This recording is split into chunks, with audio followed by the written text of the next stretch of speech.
My name is Kwabna Chenchehini Boateng, and this is News Today.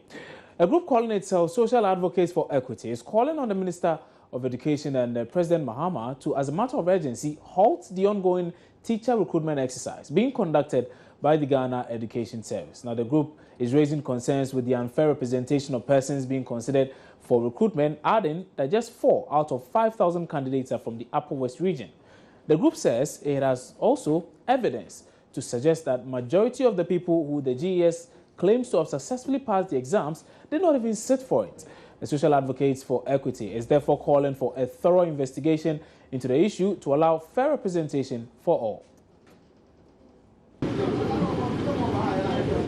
The press conference by the group calling themselves Social Advocate for Equity came on the heels of a similar press conference done by their counterparts in the Upper East region.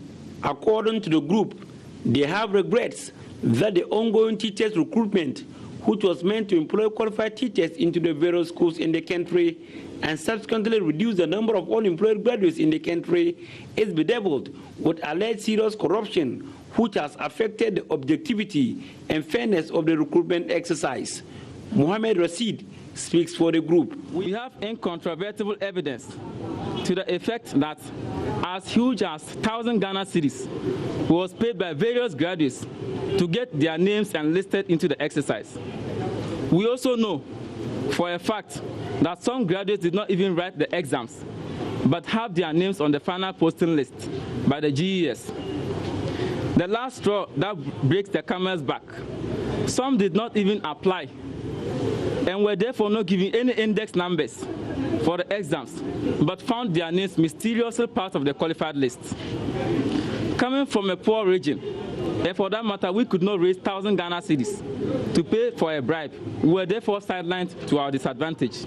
Out of the over 5,000 candidates who sat for the examination, 84 of them were from the Upper West region. A little over 2,400 persons passed the examination, with 4 coming from the Upper West region. The Social Advocate for Equity are at a loss as to how only 4 persons from the region passed the examination and has these questions for the Ghana Education Service. What is the criteria for this recruitment exercise? What is the quota for each region to ensure regional balance? Why were people recruited when they did not even write the exams? Why do our leaders appear unaware of such an important exercise? How could they have recruited 4 teachers to represent the whole region? We humbly request Your Excellency, Mr. President, the Minister of Education, Professor J. Nana Opoku-Agyeman, Director General of Education, Jacob Kor, to hear our cry and conduct an investigation into the recruitment exercise with immediate effect and ensure that justice, fairness, and equity are allowed to. Reporting for Joy News, Rafiq Salam. And still on education, the Ashanti Regional Directorate of the Ghana Education Service is to set up a unit to deal with increasing cases of sexual abuse by teachers. Regional Director Mary Owusu-Echiang will not give details, but says a number of alleged culprits are already under investigations. That civics should be reintroduced. The regional director spoke at the 19th Congress of the Ashanti Regional Students Representative Council at Bekwai. She encourages female students in particular to be assertive and report teachers who perpetrate any acts of abuse against them. To harass you sexually in the schools. Nobody. From here, there will be a desk at the Regional Education Office where I want all such cases reported to. Yes, we have some cases before the Regional Disciplinary Committee from a certain school. And I can assure you that if these teachers, it is alleged now, but if it is proven that they are guilty, they are going to face the full rigors of the law.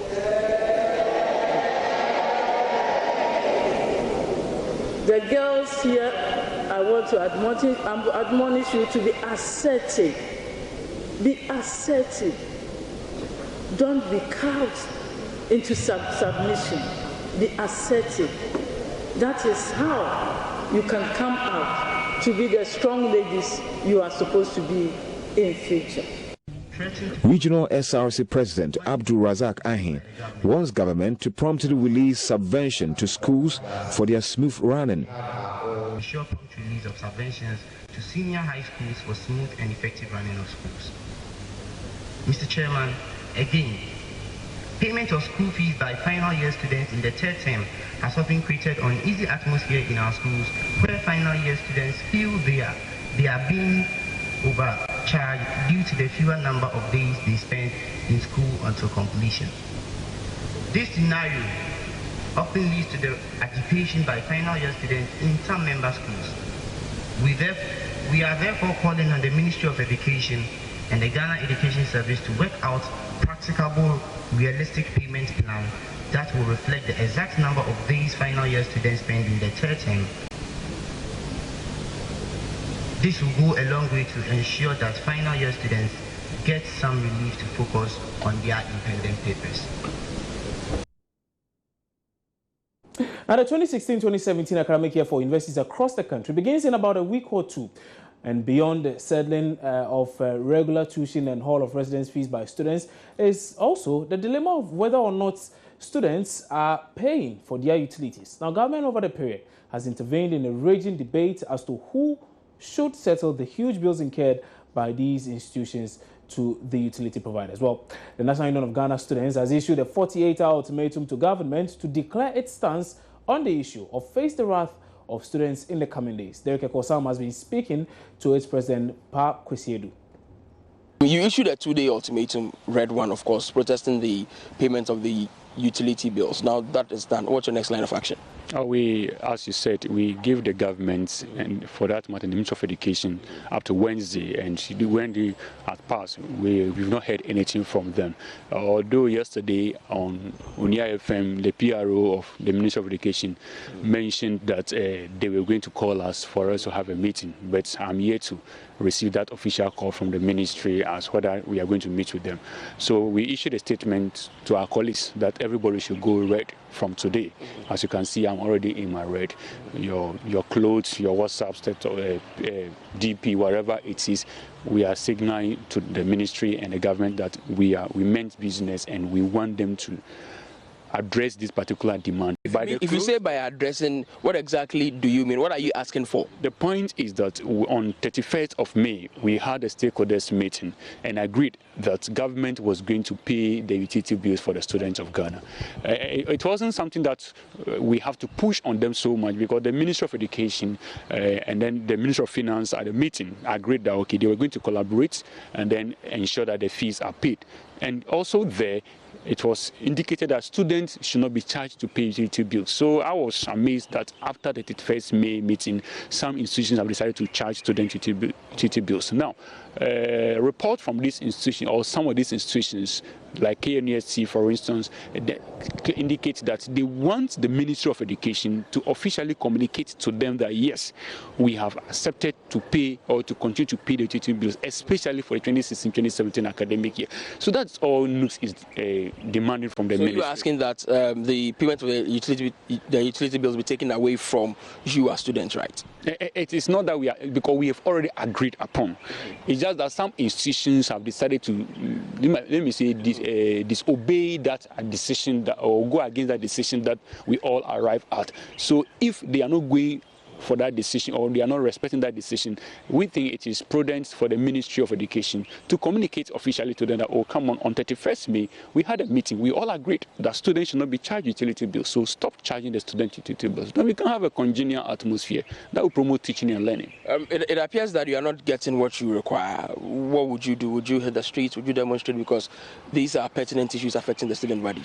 If that becomes necessary, of course, if we are going red from today and by the close of tomorrow, we still not heading because the red begins today.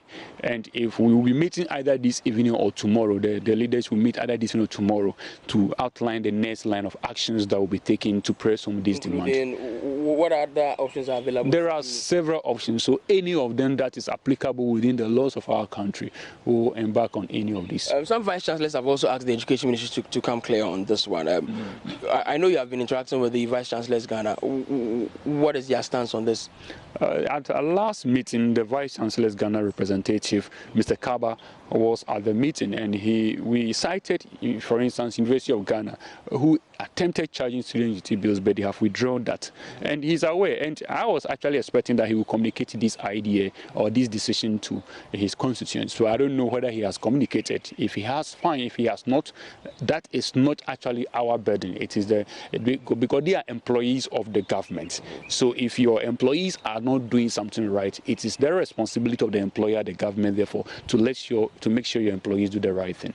So we have just a little about 1 week or two to go for the universities to reopen, and you are sensitizing your students to go red. What do you seek to achieve by the end of the day, especially when you've done all of this in the past, but you've still not had the results you want?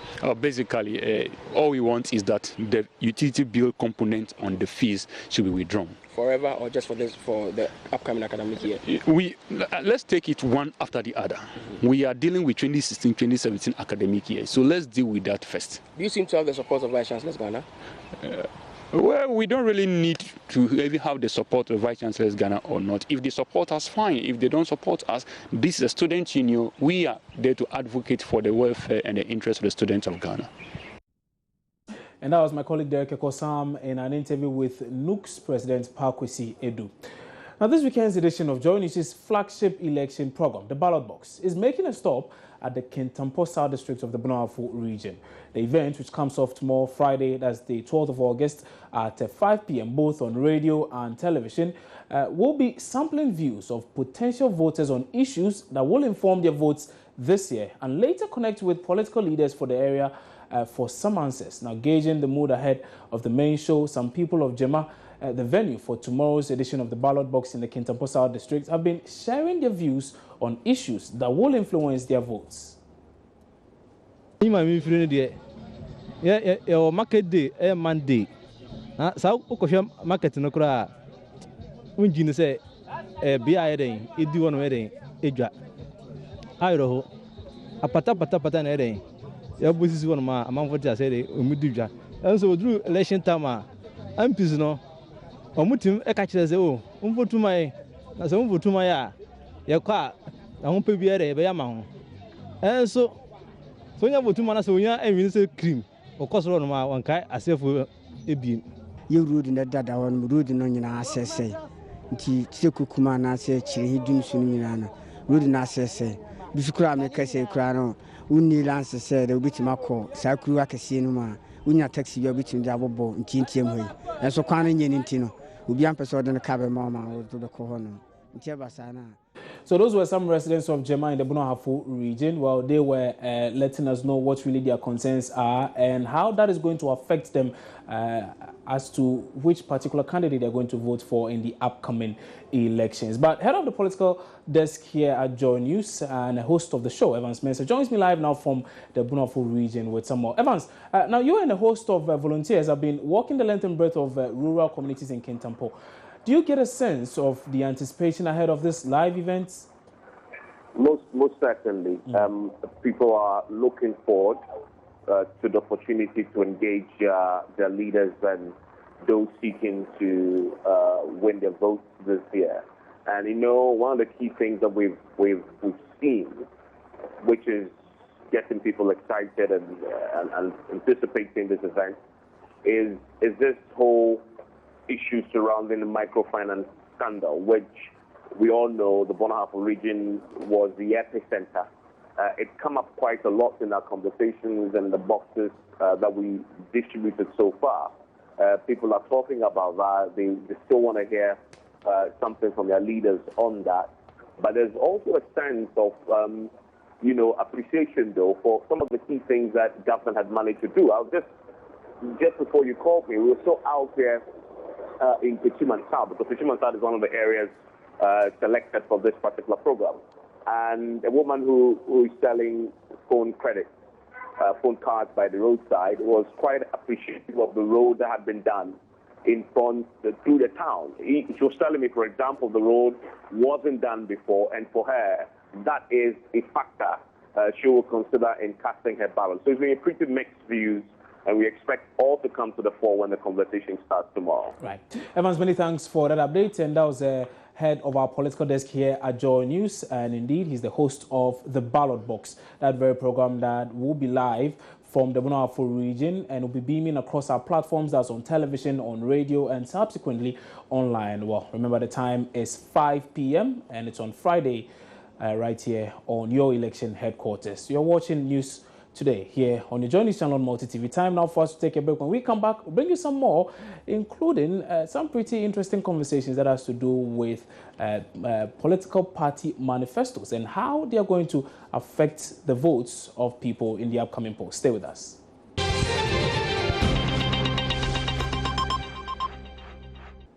You're watching News Today here on your election headquarters, your Joy News channel here on Multi TV. To some more stories now, and it's barely 4 months to the general elections in the country. But even with the time so close, the two major political parties in the country, that's the NDC and the NPP, are yet to release their manifestos. Now, it's unclear, really, the reason for the delay on the part of the ruling government, but the opposing NPP says it is holding on to the release because it fears the ruling party, that's the NDC, will plagiarize their document. Now, here's youth organizer of the NPP, Samir Oko, who has been speaking on the AM show this morning. Our manifesto, I can tell you, primarily will focus on job creation. If the Ghanaian people believe that, well, we've been sleeping in darkness for over 6 years and counting, but I just left Dumso on my way here. I slept in darkness as well in Ashalibuche. Then if the people of Ghana also strongly believe that the high unemployment situation, which has reached crisis proportion, is still something worth celebrating, so JM Twa, so we'll let him continue. If the Ghanaian people believe that the high cost of living is okay, I mean now food stuff from Techiman, 3 tubers of yam cost you 50 cedis, under President Kufuor, 12 tubers will cost you 50 cedis from Techiman, and they believe it's okay. They will let him to so. But if they want change in their living conditions, if they want at least better living conditions, if the students' teacher training, nursing training allowances must be restored and should be restored, and the students want to vote for that, they will give the NPP an opportunity. And for businesses, for instance, multimedia, you got to a point, I don't know if you have changed that policy. You were shutting down at midnight. Wow. But that was for close to 2 years. And I can imagine the kind of operational cost that they brought to Chukam and his friends at the operations outfit. And I could see it on numerous occasions, pupils doing their homework in front of Joy FM. And I strongly believe that this government has taken us back, 20 years back, 30 years back. So, in effect, we believe that we hold the key to the change that the Ghanaian people are yearning for. But we will not be stampeded to bring our manifesto before the NDC. The NDC said, well, we were not serious, they haven't brought out a manifesto. President Mahama, when the NDC celebrated 20 years at the headquarters of the NDC, the plush edifice of the NDC's the one at Adabraka. The one at Adabraka. He said that their manifesto was ready and they were only waiting for the next meeting of the Functional Executive Committee to give its approval. Since then, they've had 6 Functional Executive Committee meetings. So there are 2 things. It's either the Functional Executive Committee deemed it hollow, or they believe that this is a document that is only fit for the dustbin. The truth of the matter too is that when the time is right for us to launch it, we will launch it. But do you even have a manifesto? Do you have it? We do have it. The NPP's manifesto is ready. So the only reason it is not out is because of the NDC? The only reason it is not out is it will have to go through some processes. It must first of all go through NEC, go through National Council, and must also be endorsed by the National How long does that take? Well, I'll check that when I get to the headquarters. So it has nothing to do with the NDC then? Well, the NDC, they are part of their reasons. The other reason is that, well, as I said, the process is ongoing. As for the policy document, it is ready. And that's why the presidential candidate is not speaking out of 10. Meanwhile, Deputy General Secretary of the ruling National Democratic Congress, Koku Anyido, insists the NDC is not seeking to plagiarize the NPP's manifesto, adding that the party will outdoor its manifesto after its campaign launch on Sunday. To the point, if you will allow me, that we always launch our campaign before we launch the manifesto. In 2008, we launched the campaign at the National Theatre. Subsequently, we launched our manifesto at the Trade Fair Center. 2012, same happened. We launched the campaign in Kumasi. Subsequently, we launched the manifesto at the Jubilee Park in Ho. So we are launching our campaign this Sunday, God willing, in Cape Coast. Subsequently, the manifesto will be launched. But let's not forget that the NDC won 2 elections based on its manifesto. So we have a working document based on which Ghanaians gave us the mandate. The president is executing. That is why he's moving around on his working visits, on his tours, and he's speaking to the heavy development that is taking place nationwide. So if you are in opposition and you are seeking the mandate of the people, and you have put your policy document inside your cupboard and your wardrobe, and you are saying, or for that matter, coming up with this very trivial argument that if I put out my document, it will be plagiarized, I think that defending Ghanaians are listening. I was just listening to the gentleman talk about our manifesto is ready, our flag bearer is not speaking out of 10. But we know for a fact that on 2 occasions, he has refused to appear on the IEA platform that he himself promised he will appear on. Only for his communications director to come and tell us that the flag bearer is not appearing on the IEA platform because their manifesto is not ready. And that their manifesto is now going through some so-called validation process to cut out a lot of the chaff and make it a more comprehensive and a thinner document. So, honestly, I'm not going to go into this banter of who is going to... I was listening to the political science person, and I think that his frustration is justified. No serious political party, especially an opposition party, when asked about the working document, will come out and come and say, if we put it out, it will be plagiarized. And that smacks of, you know, I don't know how to put it, but hey, that's their own cup of tea. I mean, that's their own cup of tea. Well, I expect more from us, particularly when it comes to the NDC's campaign launch. We are beginning the conversation tomorrow morning right here on the AM show as AM Talk host Roland Walker gets to sit and interview the party's General Secretary Johnson Esiedo Nketia. Now, the Omanhene of Ogua traditional area, Osaberima Kwesiata II, has expressed misgivings about attacks on his person after the traditional area announced the lifting of the ban on noise-making and drumming earlier than expected. Now, the traditional area has consequently set up a monitoring team to monitor utterances on the subject matter on local radio stations and punish errant persons and radio stations according to the traditions of Ogua land. Richard Kojunyako has more and joins me on phone now with those details. So, Richard, good afternoon. Many thanks for joining us. Why these issues with the Traditional Council lifting the ban on noise making earlier than anticipated? Really, what is the problem?